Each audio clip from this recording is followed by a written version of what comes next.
3rd of September 1939. I'd been to church, I was in the choir, and when I got home, my father said that Chamberlain had been on and were now at war with Germany, and he was very upset, and so was my mother, because they'd been through the First World War, and there was my brother and myself, and who were liable for wartime service. And I was just finishing school, but then I went to work for a subcontractor, Blackburn Aircraft, building the Fairey Swordfish, which I was to come across later on in my career. And eventually I got out of there and I got into the Fleet Air Arm and became an air mechanic electrician. The firm was Appleyard of Leeds. They were motor engineers, but they were subcontractors to Blackburn's, and they were building the wings, and they built all the wings for the wartime production. And I was working on the steel details for the wings, for the bomb racks and things like that. But the last parts that I made were the aileron controls, and I found out later when I was speaking to one of the pilots they never used it. So, but from there, as I say, I went into the Fleet Air Arm. So how did you come to join the Fleet Air Arm? Because I know, if you could talk a little bit, because your father was really opposed to you. Oh yes, he did everything in his power to keep us out, because he had been wounded, badly wounded, and he worked for the Ministry of Labour and National Service, and we were having Sunday dinner one time, and he mentioned that they were coming into Appleyards to see who, if any, they could get any of the young men. And I really did a fiddle.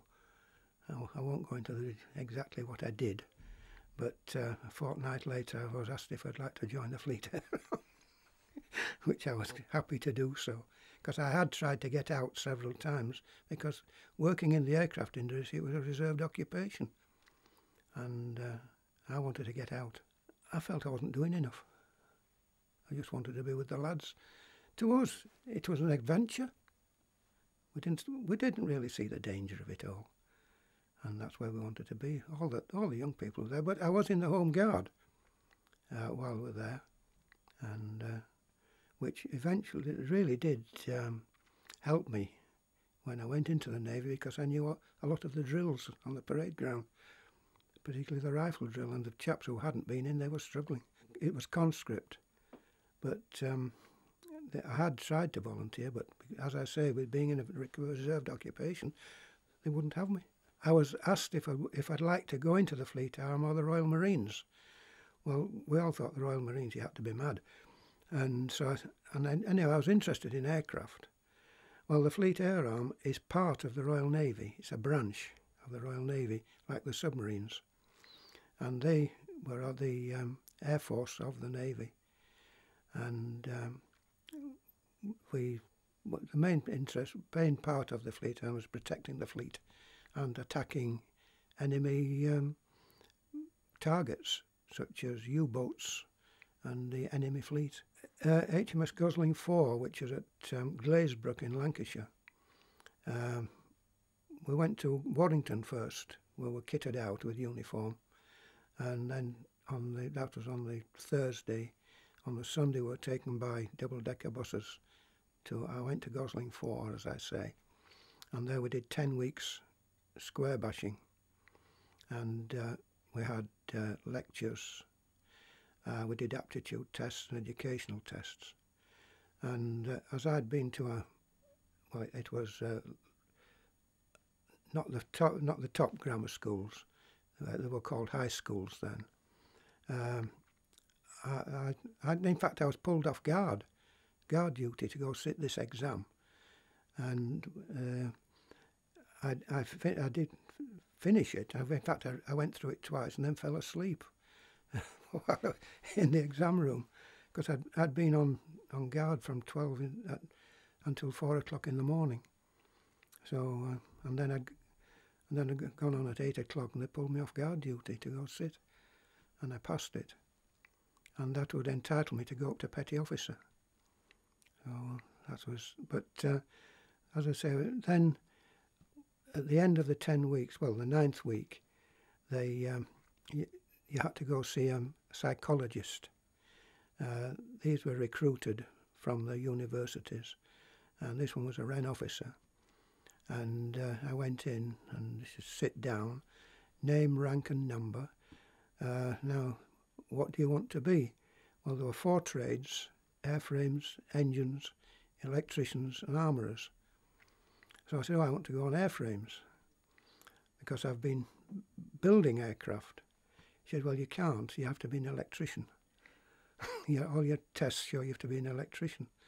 So no arguing. She says, you have to be an electrician, report to RAF Henlow, dismiss. And that was it. So we were sent to RAF Henlow to be trained as air mechanic electricians, and that was a 5.5-month course. Oh yes, they're from all walks of life, and some much older than me as well. But there were 2 lads who went to Gosling the same time as me, from Leeds, and we stuck together right through all our training, and they both picked us as electricians as well. And I met them several times during the war and afterwards. But a lot of the time we were on the square doing marching and drill and rifle drill and all that kind of thing. Then we started the specialist training, and that was down at Henlow. Interesting, but a lot of it that we had to do, we never came across after we came out of training school. We came out in January 44. Right. And they sent me to, well, we had a week's leave and went back to the Navy at HMS Daedalus 3, which was at Bedhampton in Hampshire. And then I was told I was to join 766 Squadron at HMS Nightjar. Well, I thought HMS Nightjar was an aircraft carrier, but it wasn't. It was a naval air station. And this was at Inskip in Lancashire. Now, if anybody's going to Blackpool by road or by train, they go through a place called Kirkham, which was the nearest place to Inskip. And that's where the airfield was. And we're operating there, Swordfish, Fairey Swordfish torpedo bombers. It was a big biplane, and that was the standard torpedo bomber of the Fleet Air Arm at the time. And it was an anti-submarine warfare training squadron where the pilots, well, the aircrew came to us when they'd finished the training in America, and it had to be taught how to fly operationally. And I remember joining the squadron. It was late January morning, and they had been to see the engineering officer, and he said, oh, you're to go into the maintenance unit.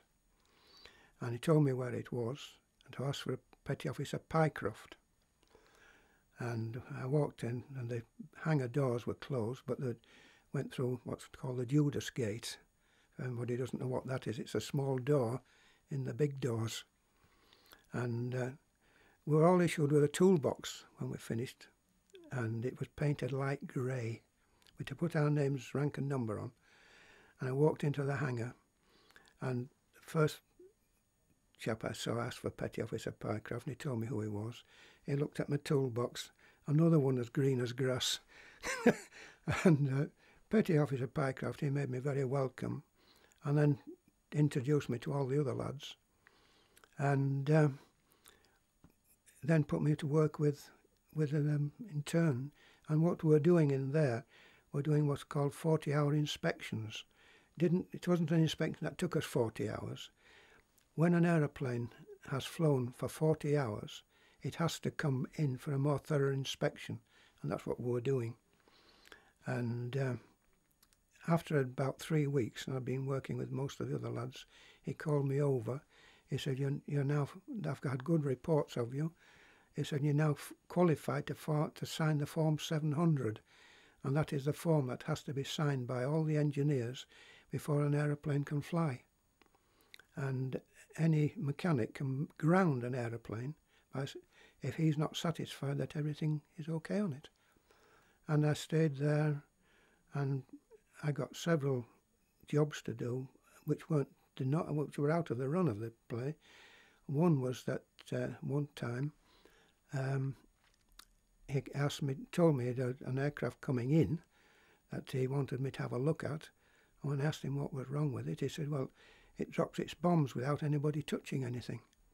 So I said, well, Petty Officer Pycroft, how on earth am I supposed to sort out that at 2,000 feet?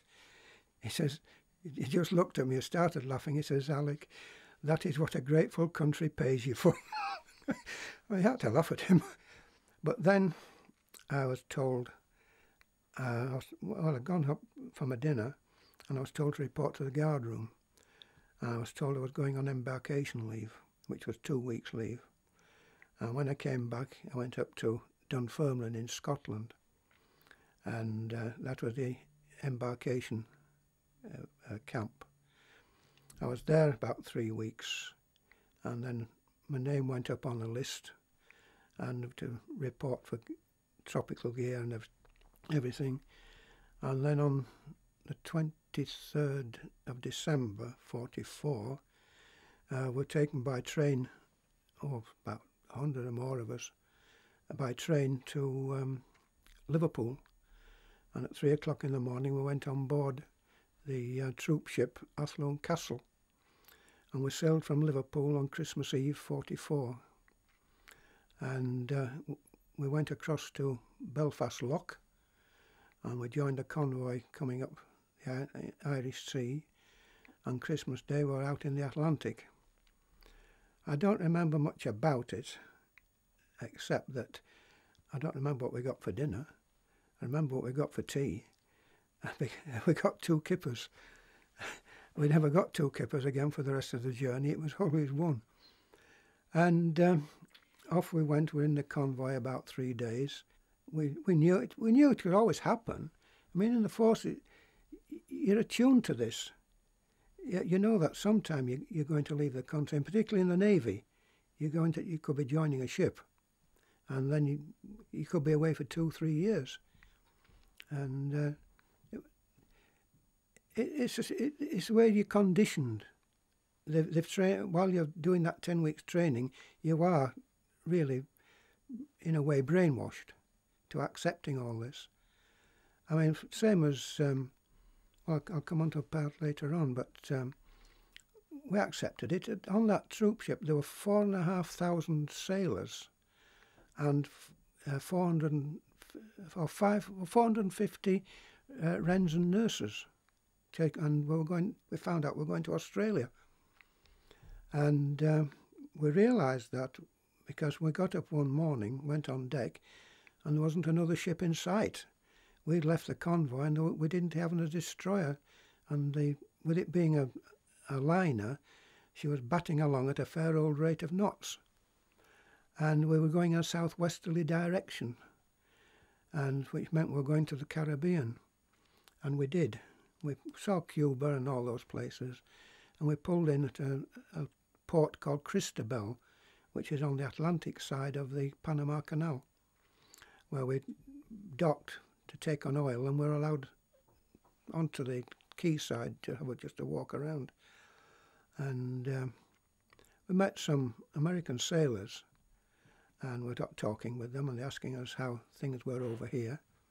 And I don't know how it happened, but we said, well, we haven't seen bananas since the beginning of the war. So they said, you haven't? Well, the American Navy had some special supply ships, and they said, just wait here. And they came back with a big hand of bananas, and about 6 of us, and we shared them between us. They were green. He said, put them in your kit bag, and after about 3 days they'll go soft. We were given the bananas. He said, put them in your kit bag, and in about 3 days they'll go soft and sweet, but they won't go yellow. And they did. They were beautiful. But then, of course, the following morning we went through the Gatton locks. Now, this is an experience I shall never forget, because when I'd been at school with a geography book, I'd seen a picture of the Gatton Locks. And there it was in front of me. Little did I realise that a few years earlier, when I was sitting behind a school desk, that I was going through that same lock to go fight the Japanese. It was quite an exciting experience to see it and know it. It really did exist. We went through the Panama.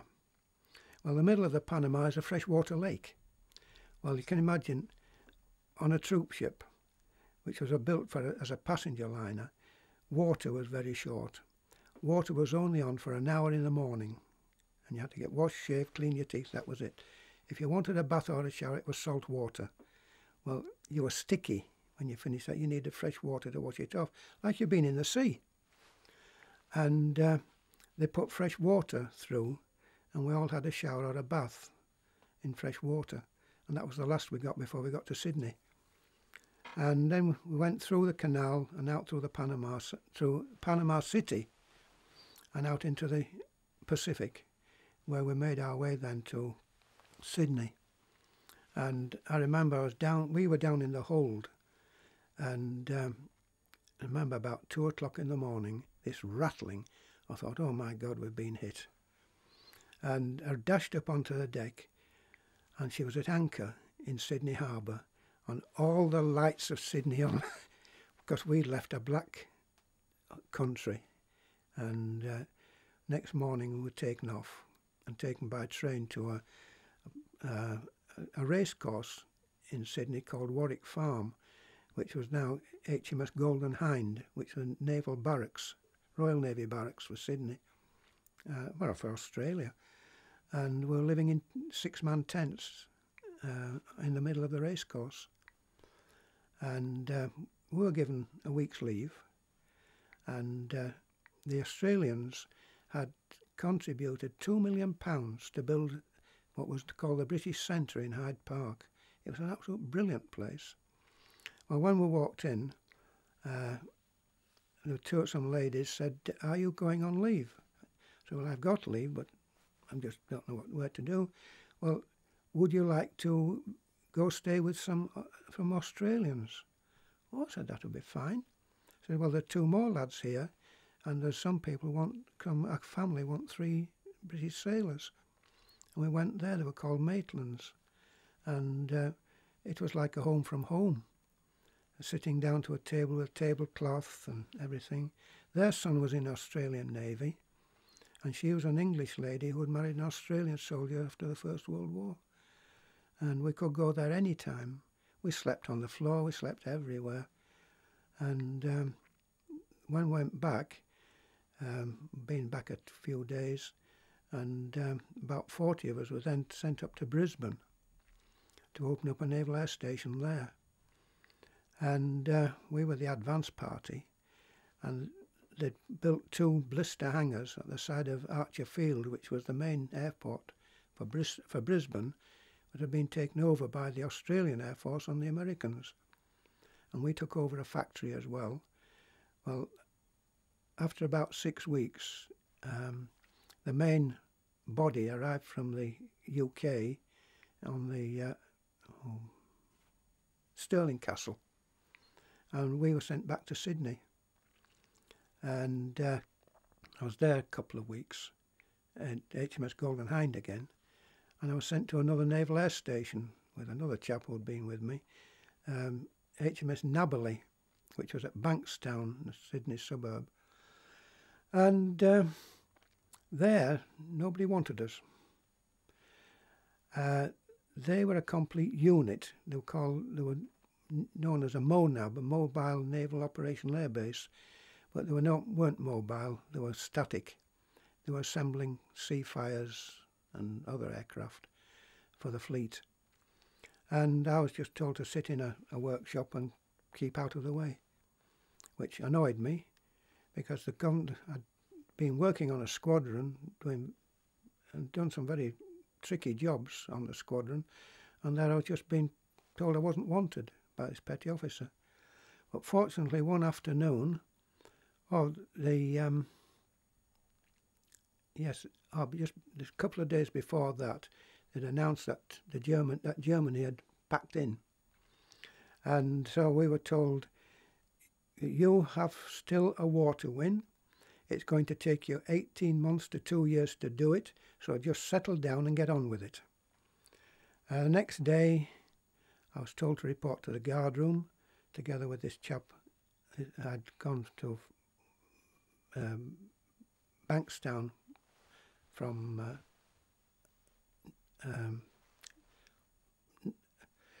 Golden Hind, and another chap, and they told us we were joining HMS Arbiter. Well, we knew that was an aircraft carrier, and but we knew she wasn't a fleet carrier because we knew the names of all the big fleet carriers. She was an escort. Anyway, we were taken down to Woolloomooloo and went aboard, and we were the only fleet air arm aboard, 3 of us, because the squadron who'd come out with her, 1843 Corsair Squadron, had been moved to Nowra. And then a couple of days later, a maintenance unit came on board, and apparently they were short of 3 electricians, and we'd been sent to join them. And this unit had been formed in the UK. And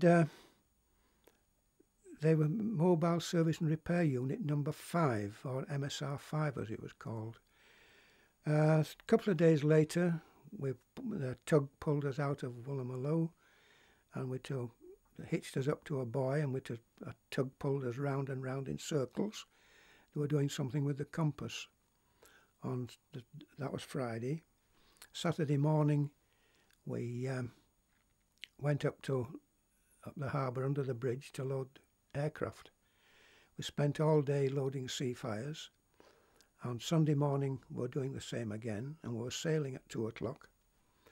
About 12 o'clock, we saw all these lorries arrive and lads jumping off and had toolboxes, so they were fleet air arm. Thought, oh Lord, they're not joining us as well. And it turned out they were taking passage with us. They were MSR 6. And we sailed at 2 o'clock.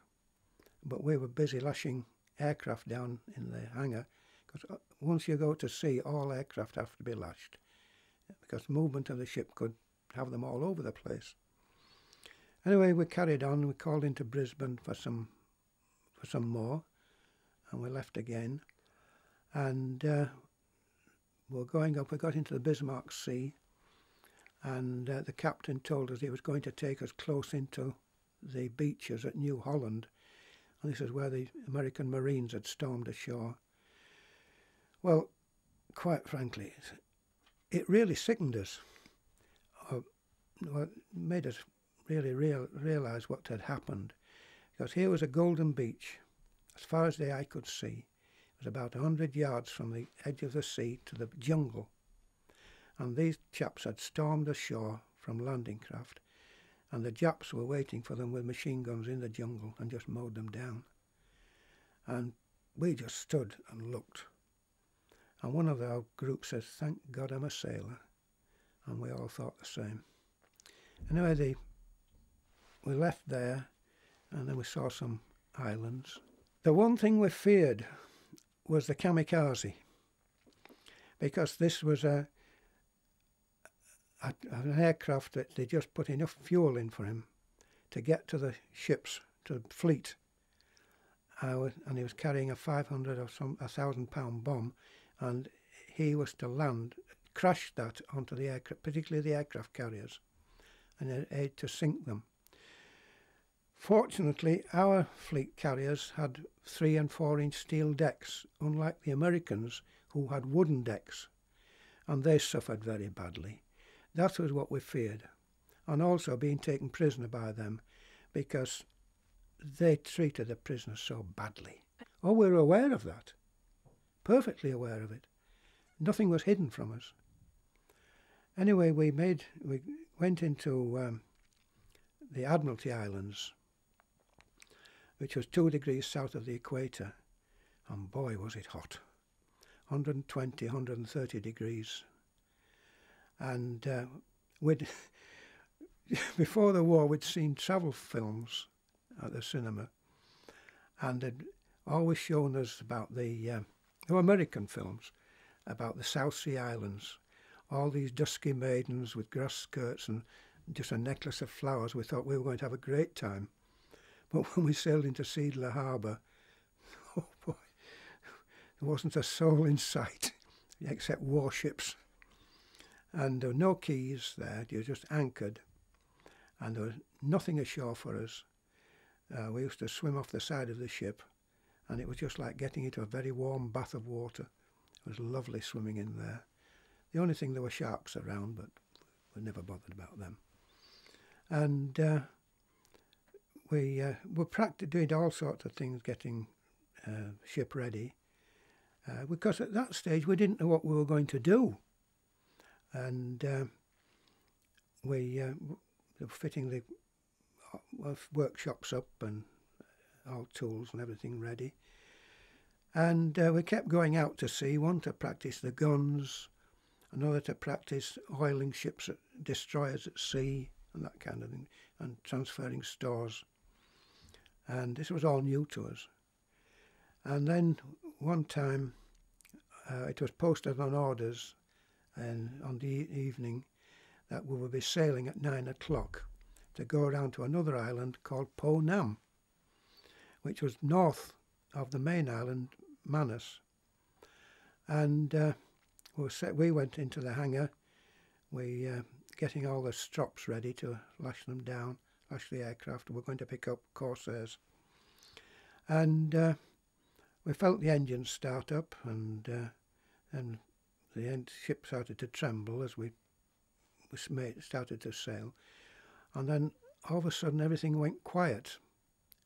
The ship's engines stopped, and we're told to clear lower deck, assemble on the flight deck. Well, we flew up those ladders, and when we got on the top, we were stuck in the boom, in the gate. They'd opened the gate to let us through, but we'd stopped, and the whole harbour was open to anybody to get in. We couldn't move. And we found out later, we were there for hours, and we found out later that they couldn't get any water into the boilers and were in danger of blowing up. But anyway, they got them going again, and we went round to Po Nam. But it was too late to start loading aircraft, so we had to anchor there for the night. And our poor escort had to sail up and down all night protecting us. But we had extra men on machine guns and anything, because there were Japanese troops still on Manus Island, and which we were using as a base. And they were told to shoot at any movement on the water, and we'd ask questions next morning. Anyway, we loaded aircraft and went back to Seidler Harbour. We always called it Manus after the main island. And then the next day we were told we were sailing at 4 o'clock in the afternoon. Well, out east there's no twilight. It's light then dark. And it was just getting dark as we sailed. And with a destroyer escort with us, we thought, well, with all these aircraft on, where are we going? And we're up on the flight deck, and one of the lads said, hey, there's a ship out there. We could just see it in the darkness, a big supply ship it turned out to be. Anyway, next morning, the captain spoke to us, told us where we're going, what we're going to do, and we were taking these aircraft to the fleet to make good their losses, both from operational and kamikaze. Because they used to crash onto the flight deck, as I said, and any aircraft that were on the flight deck would be written off, and they suffered quite a lot of casualties, killed and wounded. So we were taking all these aircraft to make good their losses. And then he told us that what were our chances of coming back from this operation. He said, well, less than 50%. So I said, but you do what you've been trained to do. You're all veterans, and I'll do my best to get us back. Well, of course, he got us back. We weren't attacked, but we were oiling the destroyers and everything and flew off the aircraft. And then we had to take on other aircraft from the other carriers, which we were always known in the fleet as flyable duds. There was nothing wrong with them except they'd run out of time and they needed major overhauls. Well, then we had to go back to Manus, of course, to repeat the operation. And we had to take a convoy of tankers back with us this time, and 2 carriers and 2 destroyers escorting them. Well, we broke off when we got back to the Admiralty Islands and went in and discharged the aircraft we brought back. And then we were told we had a 48-hour turnaround to go back again. But this time we're carrying Seafires. And we went up again, this time on our own, and we joined the fleet. And we flew off the aircraft and took on the duds. And we did a lot of other jobs. We'd taken mail with us and all sorts of things. And these were transferred to destroyers. We'll then transfer them around the fleet. And it was while we were up there, but we didn't know it, that the 2 atom bombs were dropped. Nobody told us. And on the way back, the captain spoke to us and said that the Japanese were being asked to surrender. But at the moment they hadn't. But we still had to stay on guard and not to relax at all. And we got back into Manus and anchored. A tanker came alongside, filling us up with oil, a water boat. And lighters came to take the aircraft off us. And then everything went quiet. Supplies of food were coming aboard. And 10 o'clock we went down to the canteen flat for stand easy. Everything was quiet, nobody said anything. We weren't given any work to do. We just left to our own devices, which was strange, because normally they never let you be idle. And about 11:15, the captain came on. He said, "I have 2 signals to read to you. One is from the commander in charge of the fleet, Admiral Sir Bruce Fraser. The signal is timed at 1100 hours, 15th of August 1945. Cease operations against Japan at 1200 hours on the 15th of August 1945.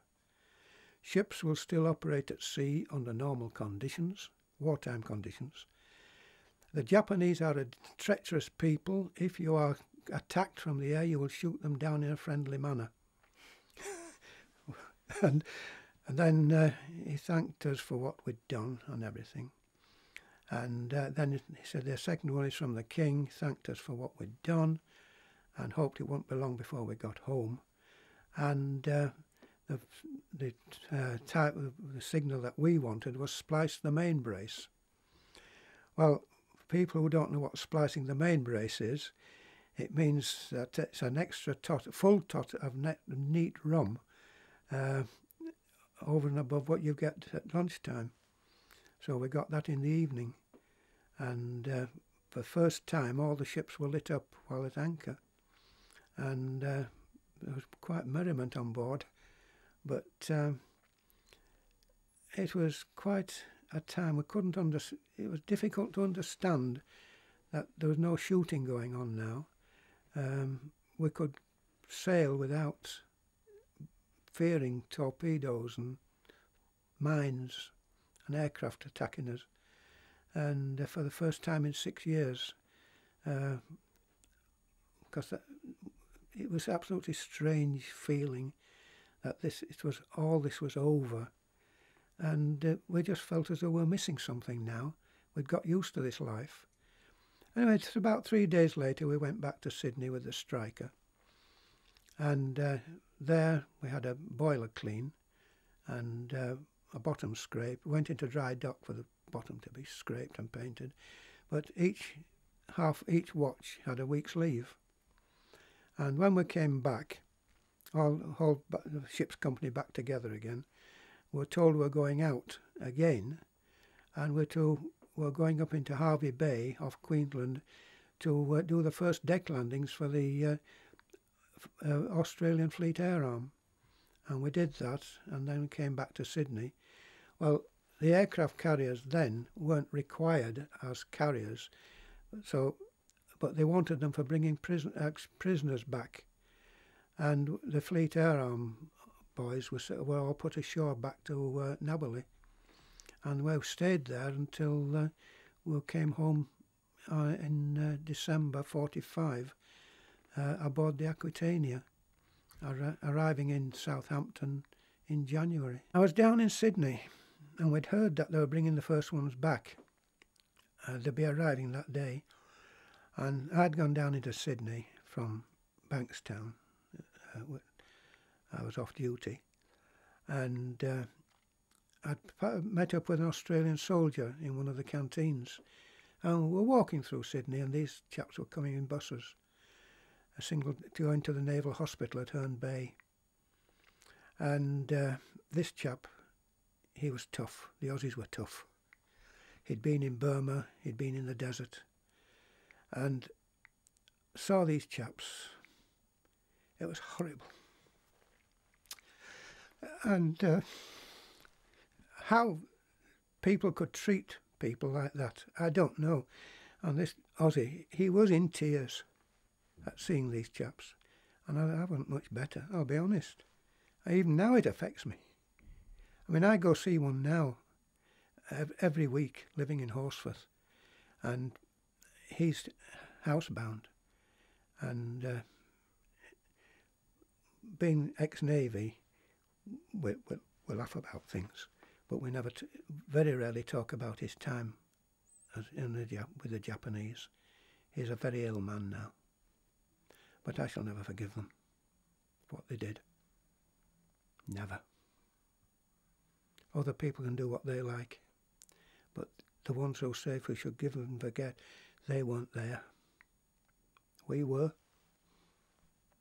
And it could have happened to me. Sailing along, and we saw this black wall stretching to either horizon and way up into the heavens. We had never seen anything like this before. We wondered what on earth it was, and it was rain. And we just sailed through it, and the raindrops were as big as marbles and freezing, and we stood out in it hoping to get cool because the temperature was terribly hot, and we didn't do it again. But once we sailed out of it, the deck just went psh, and it was dry, just like that. And a few days later, there was an electric storm. Now, it was streak lightning. Well, over here, you only usually get one, but this was about 8 or a dozen, all ran into the sea. And then it started to rain. We had some aircraft on the flight deck, and they were Corsairs. And we were running to get under the flight deck, and a petty officer said to me, "Alec, close the hood on that aircraft." So I thought, oh, I'll do that, but I'll get in the cockpit, and I pull the hood over me, and I'll watch this storm.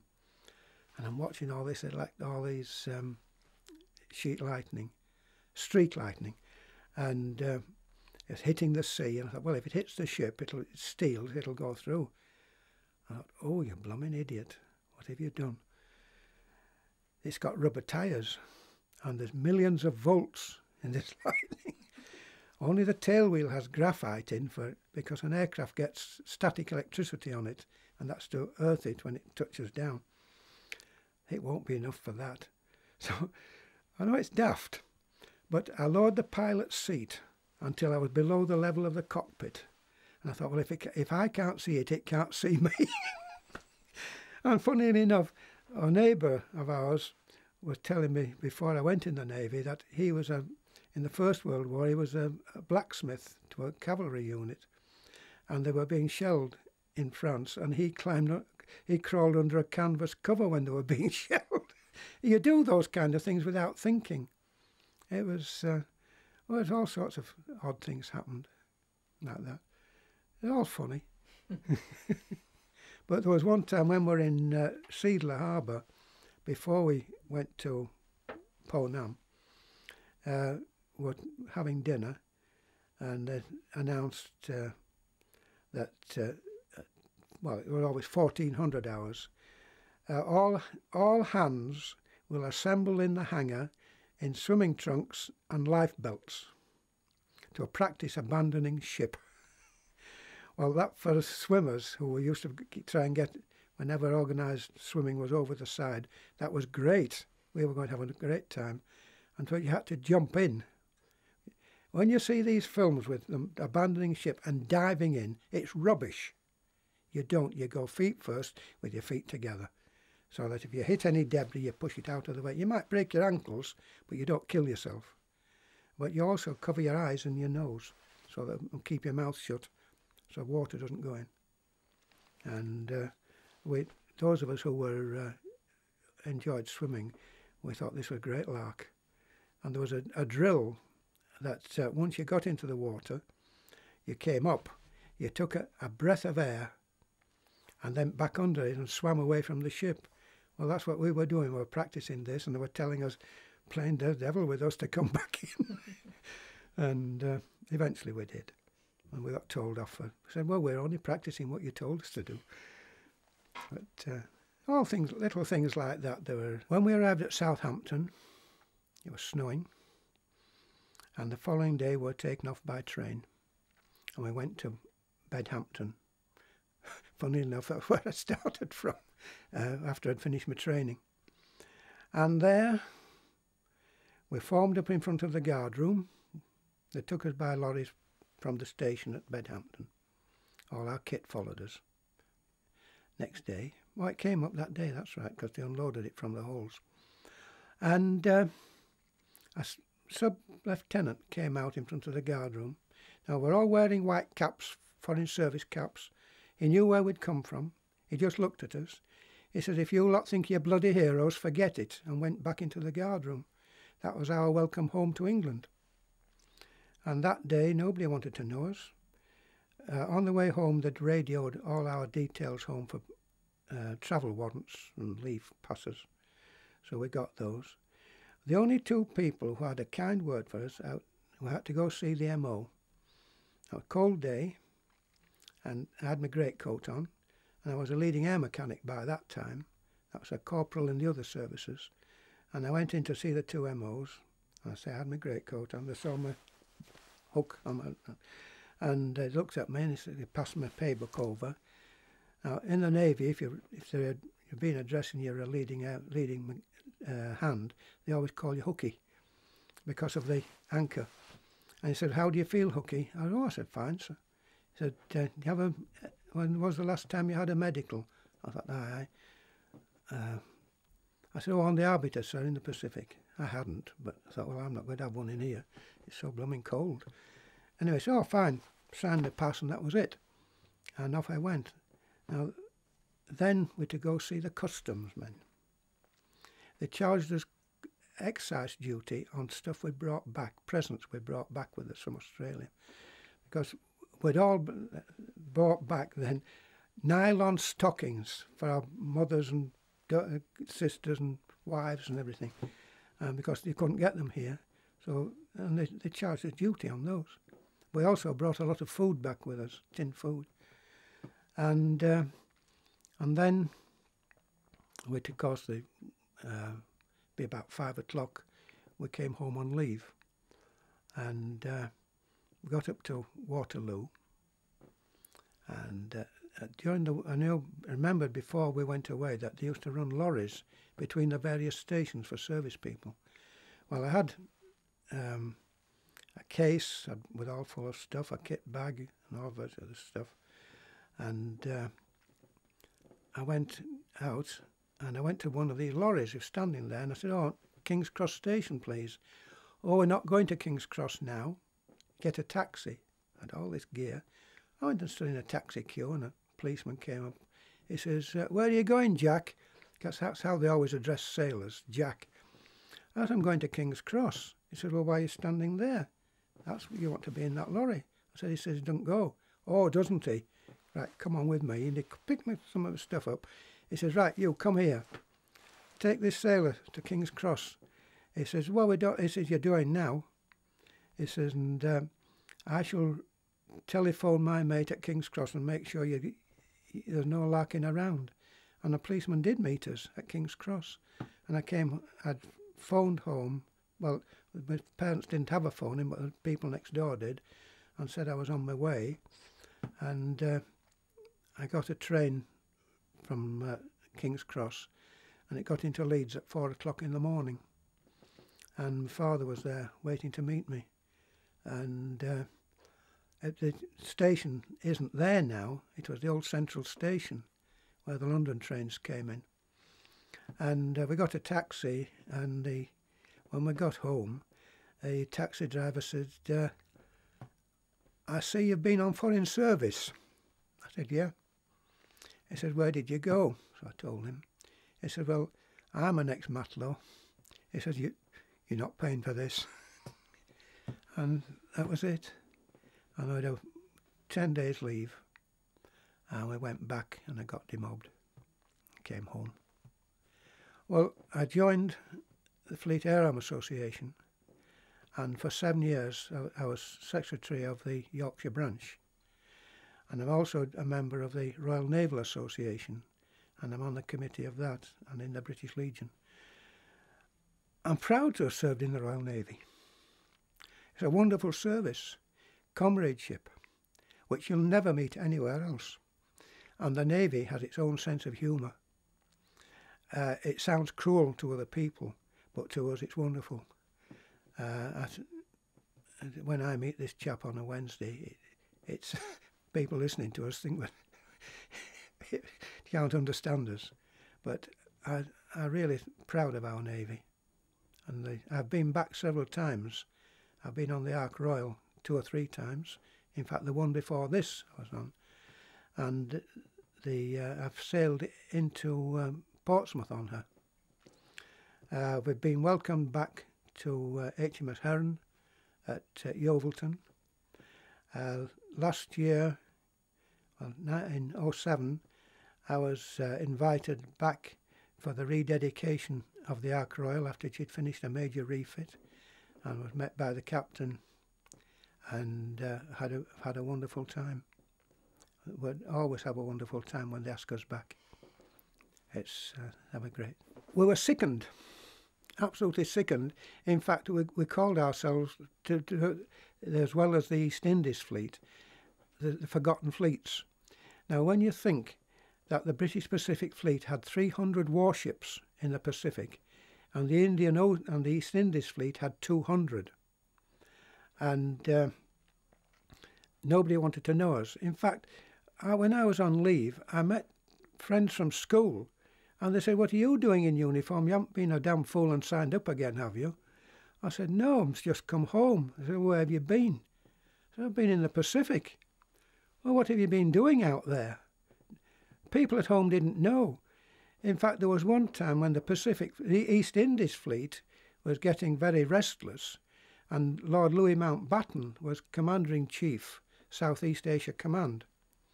And he went round the fleet and talking to them, and he said, "I understand that you're calling yourselves the Forgotten Fleet."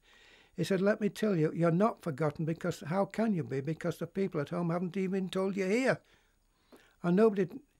Apparently the Admiralty had a row with the press in this country, and they wouldn't report on what we were doing. It was all the Americans. And I've only come across 2 books that say what we did in the Pacific. And when you think there were 300 ships, all flying the white ensign, and we just got ignored. Well, back in 1995, the 50th anniversary of the end of the war, the 2 fleets had a big reunion in Portsmouth. They expected 200 to 300 to turn up, and 10,000 turned up from all over the world. And it was a terrific time we had. Portsmouth just welcomed us with open arms. And on the Saturday evening, at a civic reception, the Lord Mayor got up and said, "I am here tonight to do one thing, welcome you home."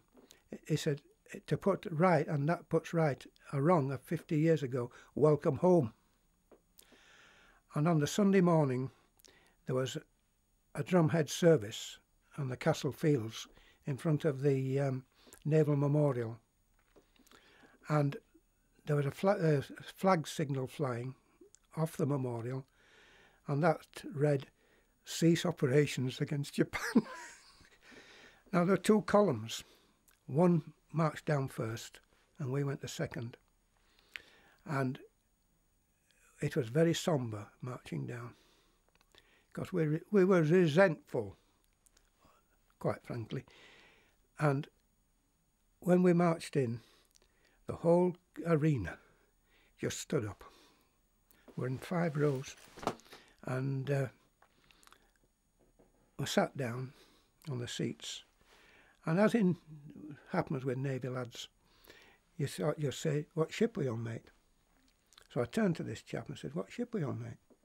He says, "I'm in Changi." I said, "Oh." I said, "I bet you thought we were never coming." "Oh no, we knew you'd come, but when?" Believe me, I felt terrible. Anyway, the Bishop of Portsmouth, he gave the address, and where he got his information from I don't know, because a friend who went down with me and other people, when we came off the parade afterwards, which was very light-hearted, they all said to us, "You never told us about that." No, we didn't want to. But that weekend the Navy pulled out all the stops, and so did the people of Portsmouth. It was wonderful. But you know, we never asked a politician to it. We told them to keep away. We didn't want to know. And also the only newspaper that and television that reported it was in Portsmouth. And the Portsmouth newspaper took the rest of the country to task over it. And we have our own tie. We have our own, and we still meet. We're getting less and less. But I'm going to the hotel in Coventry this September. There'll be about 100 of us there. We all have the same experience. And we have a service in Coventry Cathedral. It's all part of the job. We went out to do a job, we did it, came home. And in the services, you know you're going to be shot at. And that's it. But we knew that this one, we thought it was going to be tricky, but it didn't. It turned out to be all right. As I said earlier on, it was the kamikazes that we're afraid of. I mean, today, people take the suicide bomber as just general. It happening all the time. And this was the first time it had ever been used. And we were afraid of it. There was no two ways about it. There was no answer to it. To stop them, they really had to be broken up in the air. Because even when the pilot was killed or wounded, they still kept coming. And we couldn't understand it. That was the main thing. Because if we were wounded, we wanted to get to hospital and get treated. But to think that these fellows, no, they were going to kill themselves. It just didn't make sense to us. But we knew that we would have to do it. It was part of the job. We're in the Navy, and that was it.